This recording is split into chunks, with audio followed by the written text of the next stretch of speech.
Virus crisis fundamentals have been forgotten as people worldwide have allowed themselves to be led into the depths of fear by the MSM, or mainstream media, and governments. For some people, I'm talking real fear here. Not Twilight Zone or Midnight Zone stuff, but Trench Zone, deep down where the dark creatures live, who have never ever seen the light of day. These are the people who are scared of you if you don't wear a mask, who think you might be about to infect them. Just take a look at society right now. Humans are social creatures. Look at the amount of brainwashing, programming and propaganda that has been pumped out non-stop to get people to refrain from the basics of human life. Touching, hugging, rubbing, congregating and gathering. Amidst this whole virus crisis, authorities have attacked two fundamental aspects of law and government that you may not have noticed. Before I continue the video, please smash that like button for me. Thank you. Guilty and infected until proven innocent. Turning hundreds of years of this principle of law on its head. Napoleonic law has been accused of holding people as guilty until proven innocent, in contrast to common law which holds people as innocent until proven guilty. The many negative things to come from Operation CV-19, and I'm not talking about the alleged virus itself, which still has never been isolated, purified and 100% proven to exist, include the dangerous precedents that are being set. During this fake emergency, the basis of law changed from presumed innocence to presumed guilt. It hardly needs stating that such a switch to presumed guilt as the basis of law is highly diabolical, anti-freedom and plays straight into the hands of tyrants who can use it to expand control, stifle dissent and arrest political opponents. Have you noticed the distinct lack of focus on personal responsibility in the whole conversation about the virus? Notice how the MSM has avoided mentioning the fact that each person is born with their own immune system, intrinsic protection, and about how each person is responsible for their own state of health. The government has seized control by claiming it has the duty to protect people, instead of people standing up and asserting their own duty and capacity to protect themselves. The result of this abdication of personal responsibility for one's health has been disastrous. Imagine a society where anyone, anywhere, anytime, could be a suspect, that is presumed guilty, due to the presence of an invisible virus in their body, a virus that authorities claim they can accurately test for and discover, which is false, since even the PCR tests used for CV-19 can't diagnose, assess viral load or prove causation. What a recipe for tyranny. Using this basis of law, a governmental official could claim he has the legal power to force test you, declare you guilty as a symptomatic or an asymptomatic carrier and force vaccinate you for the public safety and the greater good. Such emergency laws are already on the books and just waiting to be invoked in many states and nations. Yet, given this dangerous precedent and new authoritarian basis of law, how many people noticed? How many people cared? How many people objected? There is no reason why authorities cannot force this anytime they want. All they need is just the right excuse, a second wave, a resurgence, or even a whole new disease in a few years when people have forgotten about CV-19.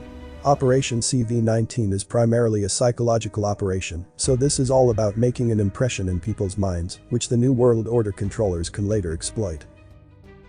Notice how the usual rights people have in the US or the West, right to a proper legal hearing, right to due process, right to a lawyer, right to trial by jury, etc., are bypassed with emergency rules where you are presumed and found guilty without any way to defend yourself. It's similar to the absurd notion of pre-crime. If we allow this kind of law to exist, there is no defense. You were going to commit the crime, so you are guilty. Case closed. You have tested positive for the virus, so you are guilty. Case closed. Notice the shift from a system of justice where you are judged by your peers or neighbors, trial by jury, to systems where you are judged by machines. Pre-crime is planned on being administered by robots, just as this kind of presumed guilty law would be. If a machine detects the virus in your body, you're guilty, and no argument will be allowed. This of course fits right in with transhumanism and the synthetic agenda. And you thought those dehumanizing mandatory masks were there to stop the virus, huh?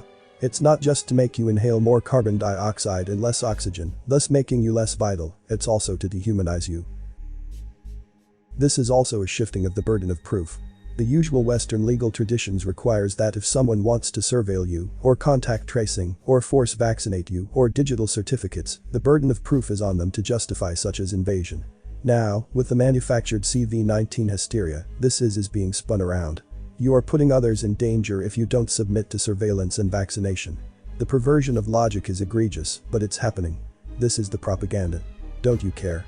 You could be spreading the disease to others by being overly concerned about your rights, you selfish egocentrist. Will humanity allow so-called authorities to label citizens as pre-crime bioterrorists? Will humanity allow tyranny to be justified by a hypothetical chain of infection? Will humanity see how the natural right to self-defense and self-protection, along with the responsibility to care for oneself, has been inverted and perverted to make it into a legal obligation that you must not infect others? Government is only there to protect the rights of its citizens, not citizens themselves. This next point is easily overlooked and forgotten, but is supremely important. Let's take a quote from the opening of the Declaration of Independence. We hold these truths to be self-evident, that all men are created equal, that they are endowed by their Creator with certain unalienable rights, that among these are life, liberty, and the pursuit of happiness. That to secure these rights, governments are instituted among men, deriving their just powers from the consent of the governed. Notice how it explicitly states that governments are only instituted or created to secure the rights of the people. That is their mandate. They are not created to protect the health and safety of people. People are capable of looking after themselves, or if they can't, then they can band together in families, groups, organizations and communities to do so. I will say it again, so it sinks in. It is not the government's rightful job to protect people, but only to protect people's rights. The state constitution of Arizona states, all political power is inherent in the people, and governments derive their just powers from the consent of the governed and are established to protect and maintain individual rights. The exact same wording can be found in the Constitution for the state of Washington. All political power is inherent in the people, and governments derive their just powers from the consent of the governed and are established to protect and maintain individual rights. If we give the government the task of protecting people, we open the door to tyranny, since any bureaucrat or official can then use the excuse of public health and safety to justify all sorts of egregious power grabs. This is how governments expands and becomes out of control. Imagine how differently Operation CV-19 would have unfolded if a critical mass of people told their governments during the virus crisis, "We don't want your help to save us."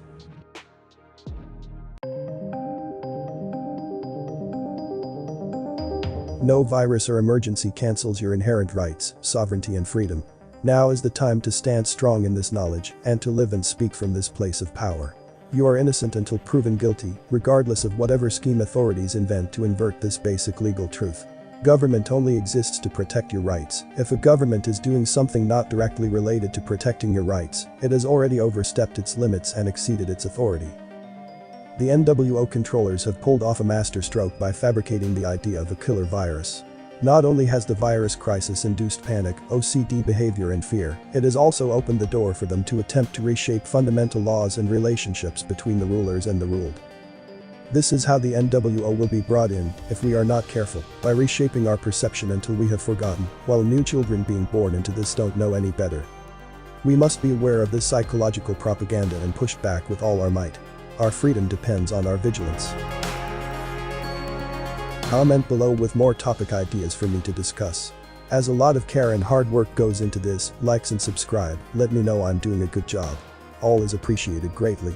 You may not agree with everything from the content I post. Apply critical thinking and use discernment to come to your own conclusions regarding the content. Thanks for watching this video. This Everything Inside Me channel, see you on the next video. Stay safe and healthy.